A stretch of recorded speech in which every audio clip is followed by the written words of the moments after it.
Learning objective A is going to have us write an equation of sine or cosine when we're either given the image or the translation and scale change rules. Here's one with the image. And I want us to go ahead and see if we can write this as either a sine or cosine function. I will tell you, in most cases, it's easier to write the sine function. Not always. But here's how I start. If I'm going to choose to write the sine equation, just write down that I want to do the parent function as a sine of x. I'm going to do a quick sketch of that so I know what it normally looks like. That is what it normally looks like. So the question is, how did they change this? Well, if we jot down what we see happening to the amplitude and period, we can come up with the stretches, and then we'll look at the vertical and phase shift. First thing I want to do, though, is actually look at the red graph, and I want to trace the same S shape. So notice the S shape's very particular. It's very balanced. The first hump's on the top, and then the next one's on the bottom. When you trace out the sine function, it must always be the top hump and then the bottom. So where my eyes first go is right here, and I think, why don't I just do this as the top and that as the bottom hump? So let me trace it out so I can see it a little bit better. That is the same one cycle of sine. Now let's look at the amplitude and the period. The amplitude, again, on our parent, it goes from 1 to -1, so the distance is 2, cut it in half, that's 1. And I see that each hump is 1 high. Now notice this is at 2, and it's down here at -4. The distance there is 6 units long. If you cut 6 in half, you should get that the amplitude for this is 3. Now notice this hump from here to here is 3 units high. So you can see 3 units high that way and 3 units low that way. So the amplitude is definitely 3. Now the period, this looks like it's starting at 1/2 pi and it goes to 3/2 pi. Well, from 1/2 pi to 3/2 pi, that means the period is 1 pi units long. Okay, we actually have enough information to write the scale change rules from that. The amplitude is my y stretch, so it's 3y. Now, careful, the period, I can't get the stretch directly from it, but I know this. The period is normally 2 pi. They multiplied it by some stretch and they got 1 pi. What did they multiply it by? Well, what you can do is solve it algebraically. You can get a by itself by dividing by 2 pi. When you do that, you're going to notice it's 1/2. So what they actually did to the period is they divided it by 2. So the stretch on the period is x divided by 2, or x times 1/2. Okay, now the last thing we need to do is figure out how did they slide this thing and shift it. The easiest way to do that is to look at the starting points for the original parent, which here is at 0, 0, and it goes to here, and just travel.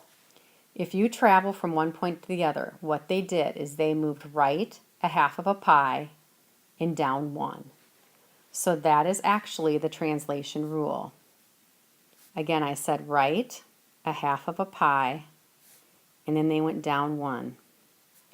So if they wanted to know the specifics, if they said, hey, what's the phase shift? Well, the phase shift here is plus pi over 2. And then the vertical shift, if they needed us to state that, is actually -1. Now, once you have these ordered pair rules, all you need to do is take them, put them into your equation.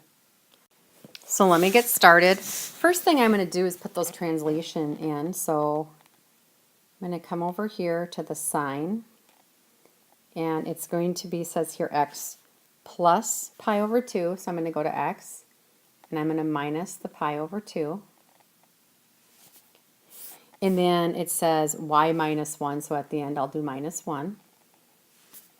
Now I'm going to come in and do the stretches. So in y times 3, and if it's on the other side here, it is this exactly what we see, so the y's are the same. But be careful, here it says x divided by 2. I must times the x by 2. But be careful what you have to do is put this whole thing in parentheses and times that by 2. That is incredibly important on this one and makes a huge difference. If you don't have these parentheses, it's not going to be correct. Now, this is the non-simplified version. If we do simplify this equation, it would be 3. It would be the sine of the 2x. Let's multiply the 2 here through. That'd become minus pi and then minus 1. So both of these are acceptable versions of the equation.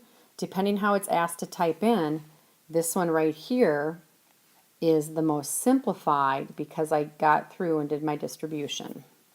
This one here is easier to interpret though because you can clearly see your phase shift and you can see that the x's are shrinking 2 times.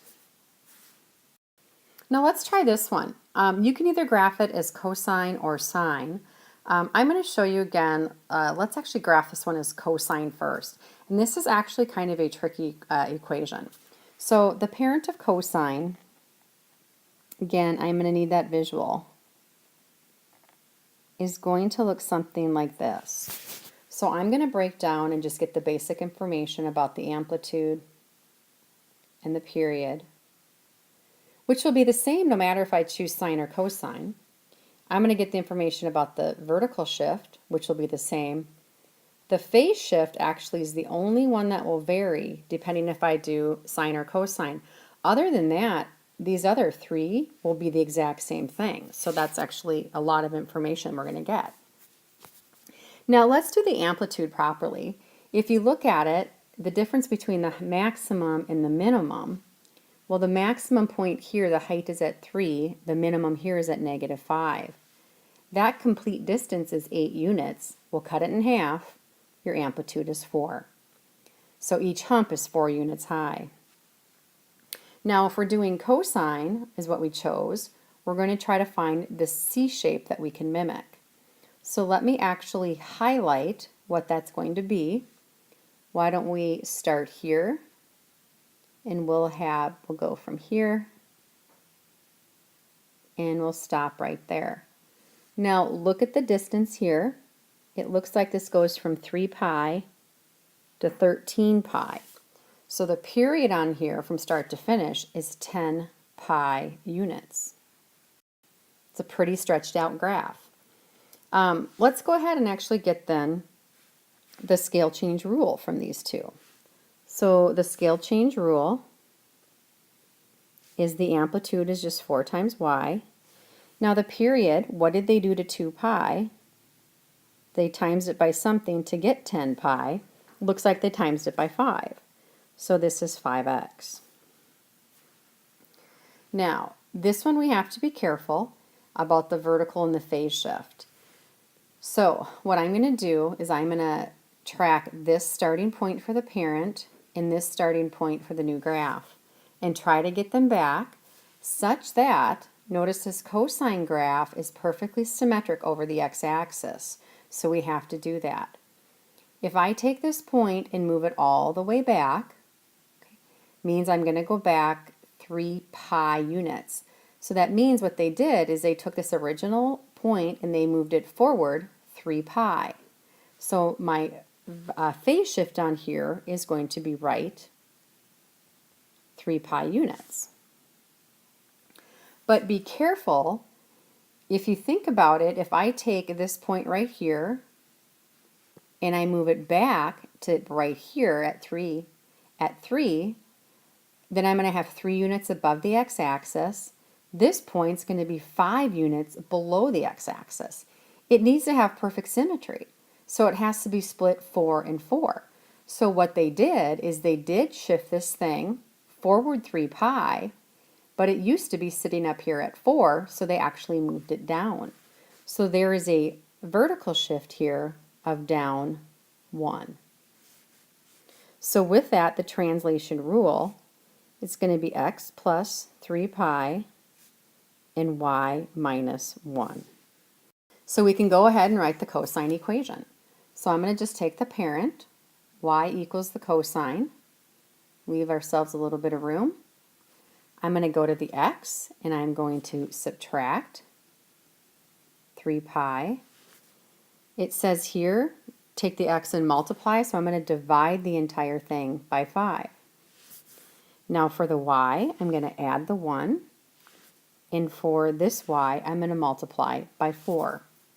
So this one right here is the equation of this graph if it were cosine. Now I want to switch it up here and show you if you chose to get the equation for sine, how you would do that.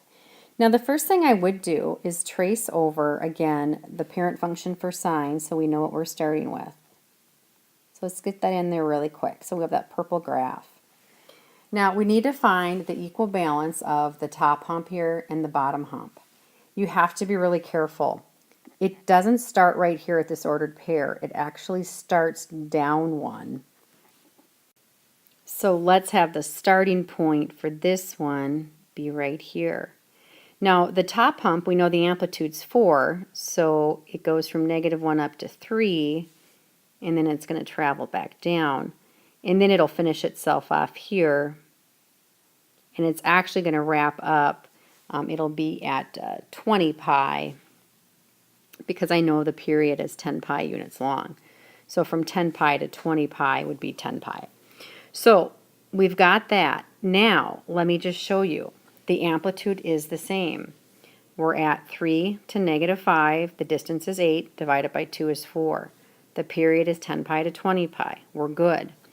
How did they get to this point? So if we look at this purple starting point at 0, 0 to this one, they went right 10 pi and down 1. Well, the down 1 stayed the same. The only difference when we're going to write the sine function is the phase shift is now going to be right 10 pi units. Okay, so we'll adjust this part of the equation. Well, if we write the equation, let's do it. Y equals, we're going to do the sine. I'll leave a little room here. We're going to go to x, and instead of, again, minusing 3 pi, we have to minus 10 pi.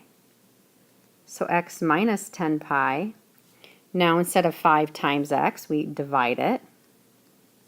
To get the -1 or the down vertical shift, we do -1, and the amplitude is still the same. So right now, these two equations are the correct equations for either the sine or cosine version of this particular graph.